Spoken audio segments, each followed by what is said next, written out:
Good evening sa mga kakilala natin dyan. Hey, it's me. Narito po tayo ngayon sa landmark ng Cinco de Noviembre sa Silay City, which is my hometown. And this is the beginning of our documentary for the history of Silay and Negros Occidental. We will be starting our documentary with the Revolution of Negros, which occurred here in Cinco de Noviembre in Silay City. So we are here in the location. This is the landmark where the Negros Revolution started. The Negros Revolution was planned and started November 3, 1898. And it was started by Aniceto Lacson and Nicolas Goles as the deputy commander. In Bago, there is Juan Araneta, and in Himamaylan, there is Rafael Ramos as deputy commander also. Here are the list of the names of our revolutionary leaders in Silay. Cinco de Noviembre, also known as Negros Day. It is a cultural and historical festival observed in Negros Occidental in the Philippines in every November 5th in remembrance of the local revolt that ousted Spanish rulers from power in 1898. The Cinco de Noviembre mark point was built to commemorate the significant historical event that ended the rule of Spanish colonial forces in the Negros Island. It is located along Cinco de Noviembre Street. The Cinco de Noviembre mark point in Silay City, Negros Occidental is the same place where the Farmacia Luxin used to be located.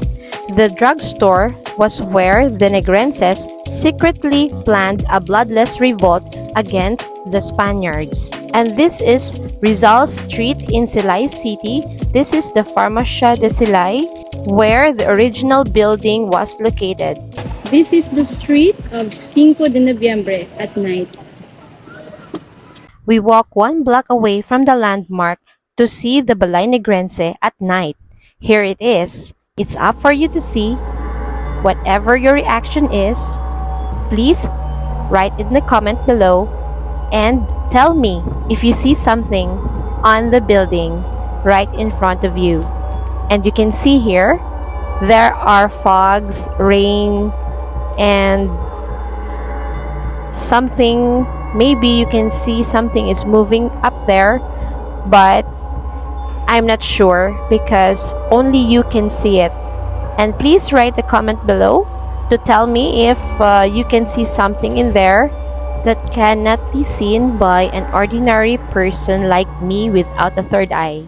Balay Negrense is a museum, and at this time I cannot go inside because the building is still under renovation up to next year. And by that time, we will be able to go inside and I'll show you what's inside. It would be another vlog for me. But for now, we will just stay as is and we'll wait until the Balay Negrense is done and ready for visitors and tourists. I am now walking to the next block where the second site is located, and you can see a building or a beautiful building which is renovated and turned into a restaurant. This is also one of the heritage house here in Silay. I love to capture this moment at night because it looks so beautiful with those lights on. It is really fascinating. And those windows, it is made of capiz shells and it is well arranged and it is preserved just like those old times where the hacienderos lived here in Silay City. Today, November 5, the Negros province in the Philippines commemorates the successful revolution against Spain 125 years ago. The revolt started on November 5 and peacefully ended the next day with the Spanish authorities surrendering to the revolutionary forces led by General Aniceto Lacson from Talisay, General Juan Araneta from Bago, Leandro Luxin, Simeon Lizares, Jose Montilla, and Julio Diaz. That day, the ingenious generals led their soldiers carrying rifles carved from nipa and dragging cannons that were actually bamboo mats colored black. They tried to trick the Spaniards held out at the San Diego Cathedral, making the enemies think that they were fully armed and ready for battle. Their creativity paid off. The Spanish soldiers led by Colonel Isidro Castro surrendered. This day in the Philippine history was more theatrical than the military. Enough of the history. Let's go to the main event. A remembrance of Cinco de Noviembre and the feast of San Diego de Alcala is being celebrated here, and here is their schedule for this event.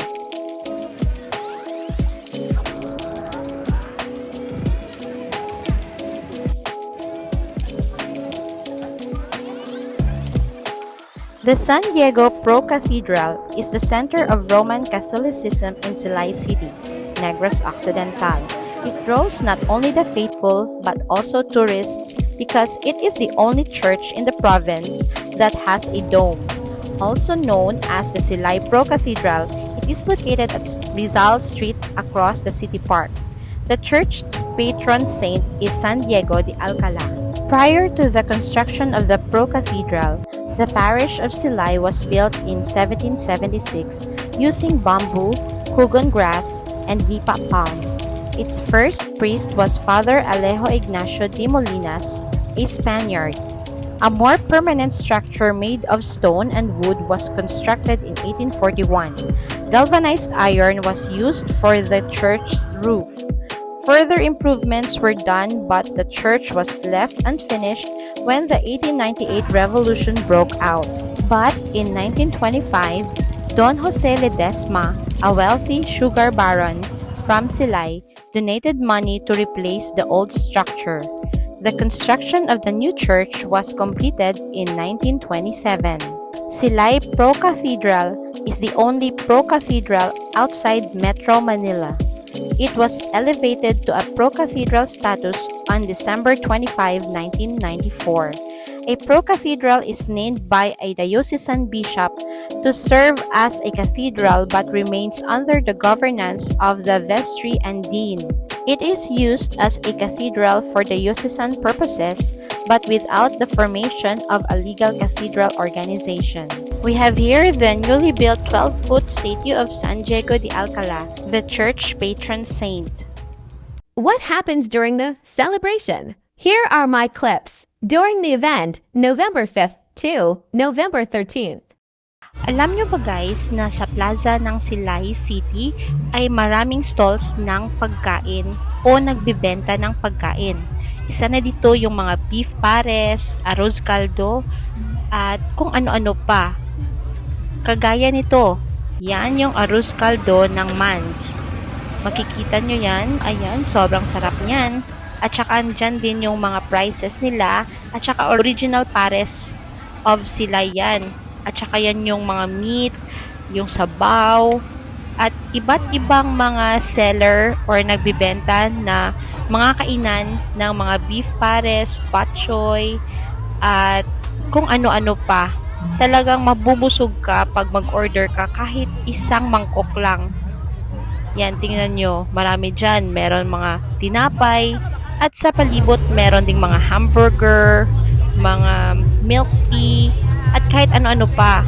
Marami din dyan mga kainan ng mga manok or chicken inasal, at meron ding corn. Kung gusto mo ng healthy at gusto mo ng mga prutas kagaya ng Indian mango, meron din. At eto, may papaya, Indian mango, bagong hiwa lang yan. At tingnan nyo naman yung mga kids na yan. Gustong-gusto talaga nila yan. Sarap ba? Yan, yung chicken inasal, andun din sa kabila ng part ng plaza. Marami din kainan doon kapag nagugutom ka at hindi ka pa naghahapunan. Dito naman tayo sa kabilang side at dito makikita yung mga rides na sobrang laki at first time kong nakita to dito sa Silay na ganyan talaga yung pagkakaswing niya at natatakot talaga ako as in sobrang nakakatakot for me at ayaw ko talagang sumakay dyan. Pero maganda lang siya talagang tingnan. Lalo na yung mga ilaw at upgraded na yung mga rides ngayon. Hindi gaya ng dati na Ferris wheel lang ang meron dito sa Silay. Meron din ditong bump car. Mag-enjoy talaga yung mga bata dyan. At mura lang sumakay. Meron ding Ferris wheel. At saka kung mahilig ka sa mga bingo, meron din mga bingo at tataya ka rin. Parang nag-enjoy lang yung mga tao. Meron din silang, ayan, yung malaking boat or Vikings boat na hindi ko talaga kayang sumakay dyan kasi nakakalula. Ito, yung helicopter, kung maliit lang talaga ako or kasya ako dyan, sasakay talaga ako dyan. Meron din ditong inumin, pero non-alcoholic drink siya. Ayan. And masarap yan siya. Non-alcoholic siya, kaya pwede sa mga bata. Masarap din ang pagka-mix ni ate. Salamat ate. Sa mahilig sa cotton candy dyan, eto sila.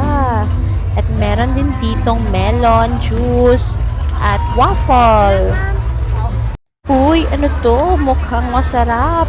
Umusok-usok pa. Wow, ang galing talaga ni kuya. Ang bilis. Mukhang masarap. Order kaya ako. Wow, ang daming cheese. Puto bumbong in the plaza.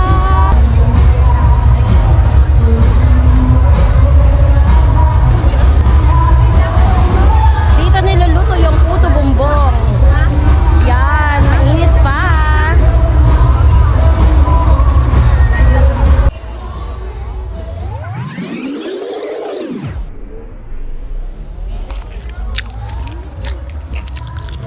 Maraming salamat guys sa panonood and ending my vlog with the fireworks. Sana makaabot tayo ng 1,000 subscribers next year sa beginning ng 2024 and ito po yung goal natin for the next year. Sana supportan niyo po ako and don't forget to subscribe to my channel. This is your Kilala TV and our journey is never ending. Maraming salamat po.